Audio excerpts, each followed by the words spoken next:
All right. Hi, everyone. Welcome to this evening's UCLA Women's Basketball Media Availability with head coach Cori, guard Charisma Osborne, and forward I'ImarI Thomas. If any of you have questions for our attendees, please hit the raise hand button at the bottom of your screen, but we'll get started here with an opening statement from Coach. All right, awesome. Angela Taylor, good to see you. Hawks, man, blast from the past. I like it. Glad you're going to be on the game. But appreciate Mike and Francis, you guys joining us as well. I just am really excited about this opportunity. Obviously, they had a difficult loss today, but the Washington State's an NCAA tournament level team. We all know what they can do with the way they shoot the three, the Ledger Walker sisters. I think what they've done with Bella inside and the improvement there, they're just so solid defensively. So lots of respect for them. And they got us up there last year. And so we're really excited for the opportunity on Friday. I think we know we've got, every time you get a chance to beat an NCAA tournament level team, you gotta relish that opportunity and go for it. So I think it's going to demand that we step up, that we're really tough. I'm just excited for the opportunity. I think it's going to be great. All right. Thank you, Coach. Again, if you have any questions, please raise your hand. We'll start with Mike Regalado of Bruin Report. Hey, Coach, how you doing? Good to see you, Mike. You too. Thank you. We saw that the game against Oregon was rescheduled, but it was rescheduled as a non-conference game. Did you have any say in that? Was that something from the Pac-12? Was there any explanation on why that's not a rescheduled conference game? Yeah, the conference made the decision that they didn't deem our injury situation and to be related to COVID. So as a result of that, they're deemed, even though our doctors told them that it was in essence related, and I could go into all the details of that, the medical team of the Pac-12 thought differently and required us to call it a forfeit, which is, in my opinion, was disrespectful to the student athlete welfare. So it's only important that we put student athlete welfare first if they have COVID in that moment.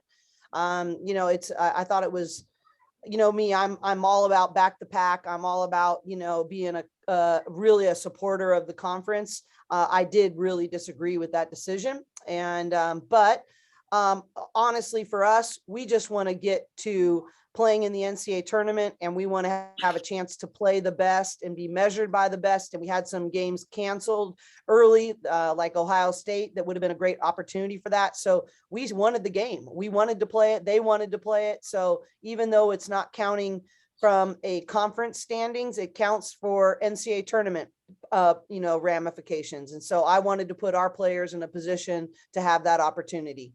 And so did Oregon. How's the overall health of the team? Obviously, I ask you like every week about injuries, but for those that have stayed healthy, how is it for them? Is it a grind at this point of the season, or is it just what's expected? Yeah, I think both. I think it is just what's expected, and it has been probably an accentuated grind because of how the wear and tear of what they've had to do. But it is what it is. So it doesn't do us any good to really put any energy there, because we really can't control what's happened. I do think we're going to be able to get some minutes from Angela Duglich this weekend. And so excited for the opportunity for that. Obviously I know we're really excited about that. She practiced today and I think is moving in a great direction. I think that, I think we're getting closer with a couple others. I don't know if that'll happen on Friday, but I do think we're getting close with getting a couple others back. And then it becomes a chemistry flow, rotations kind of thing. And how quickly can we get into a good, flow that way. But I was encouraged by today, sort of how that could help us and how it could help some of our rotations. But I expect on Friday to have some more of that. And obviously Chantel's minutes continue to be able to increase as long as she feels okay. And Cam, is still doing pretty well. I think she's increased to a little bit more. I think she's got a little bit more, 5 more minutes, I think, that we're allowed to play her. So we're moving in the right direction.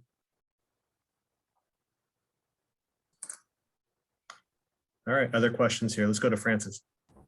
Hi, how are you guys doing? I have a quick question for Charisma, just going off of what Coach just said.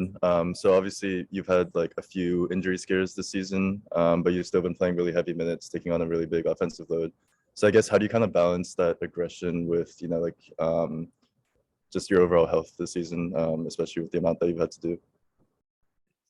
Yeah, definitely been in and out a lot this season, but I'm feeling pretty good. I do a lot of treatment and rehab with our athletic trainer, so that helps me out a lot. And I'm always just icing and doing whatever I can to make sure that I'm healthy and ready to play. So.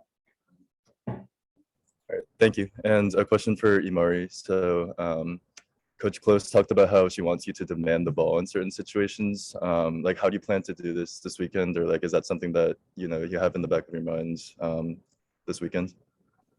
No, I didn't have it in the back of my mind, but I plan to just improve in that and talk to my teammates and just be in positions where it's easy for them to give me the ball. That's like probably the biggest thing that I can do to help them out.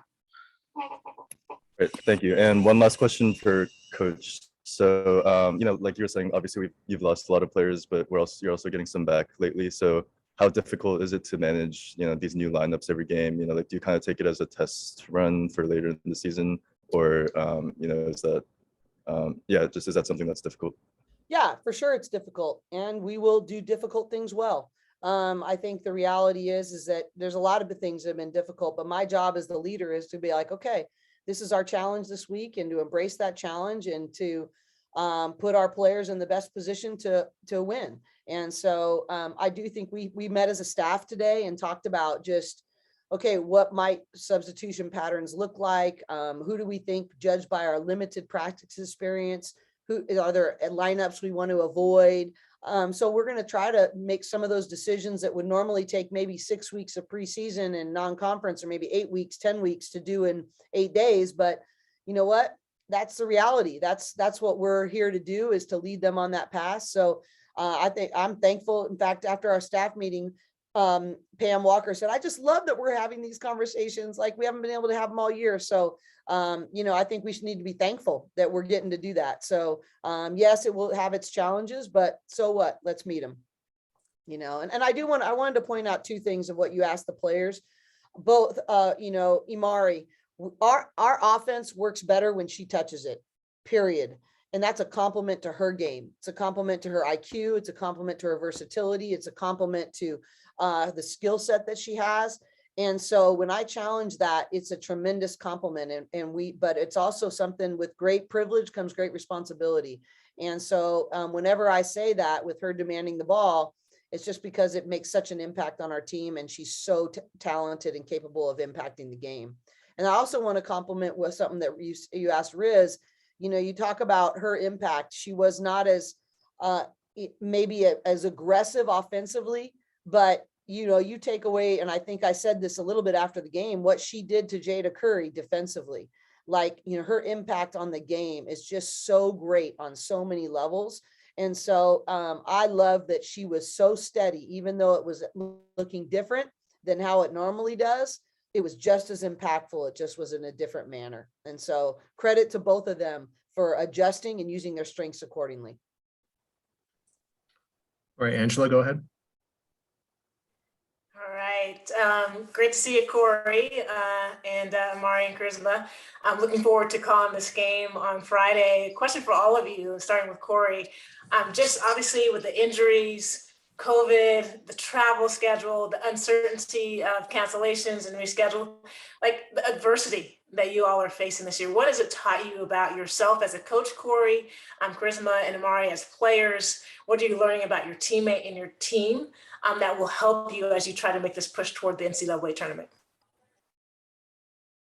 Well, I don't know if you have enough time, Angela, for all that it's teaching me as a leader, but this has been 2 years of this, for as a leader, and I'm not going to sugarcoat it. It's been the hardest 2 years of my leadership career. Balancing all of that on the court, off the court, the ups, the downs, the uncertainty, and really wanting to care, love, and put them in competitive greatness situations. The balance of what that looks like any given week, it's definitely been a challenge, but but I also think that's when you grow the most as a leader, you know, and I think how I have been forced to grow is, you know, I have to hold the mirror up of sometimes sometimes giving my energy away to things that I can't control, and how that really takes away from my ability to meet a challenge.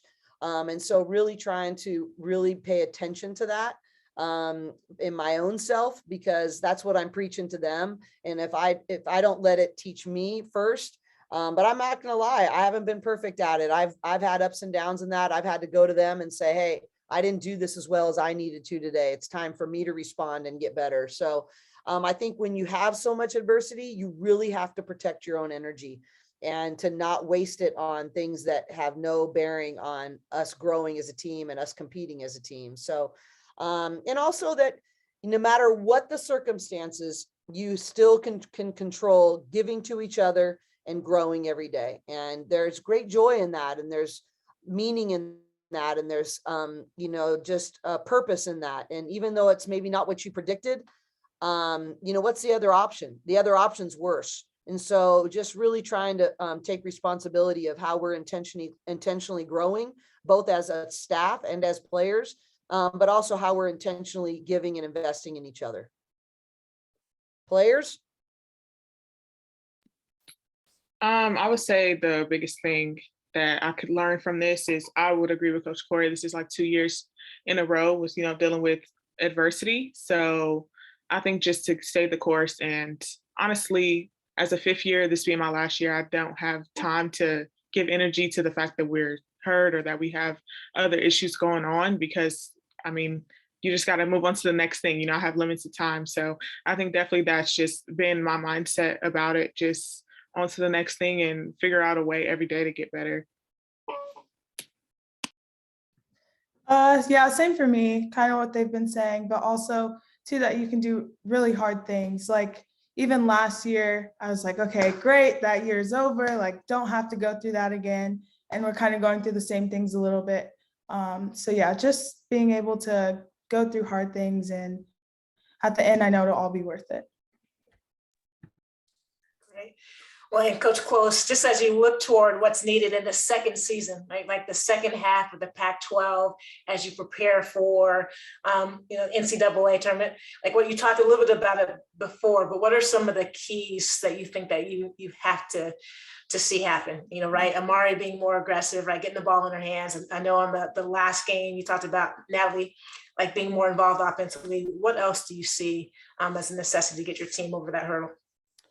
Well, I think, you know, I think there's, you know, you have to make adjustments. And I think that's my job. And I really, our assistant coaches and our video team does such an amazing job with preparation, but there are such great coaches. And, you know, we were talking in our preparation for Friday's game about just how well, for instance, Washington State executes out of timeouts and out of bounds situations. And how do we adjust to some of the things that we faced the first time. And we're pretty good at that too. You know, but just trying to, the coaches of this conference just require you to constantly adjust and grow and, you know, be able to counterpunch, you know, because you're gonna have so many great adjustments. So I think adjusting and growing, if you stay stagnant, if you don't respond to what every week teaches you, you will be left behind. So I think we have to be responsible to do that. And then secondly, I think, you know, you got to know in pressurized moments, how and who need to get the ball in what kinds of scenarios. And that's not just their job. So if Charisma and I'ImarI are go-to scorers for us, it's not just them two who need to know that. It's everybody knowing how to do that versus different things. And I think we have to really have an identity as a team. And to be honest with you, that's been the hardest part going into the second half, is we still have so much change going on.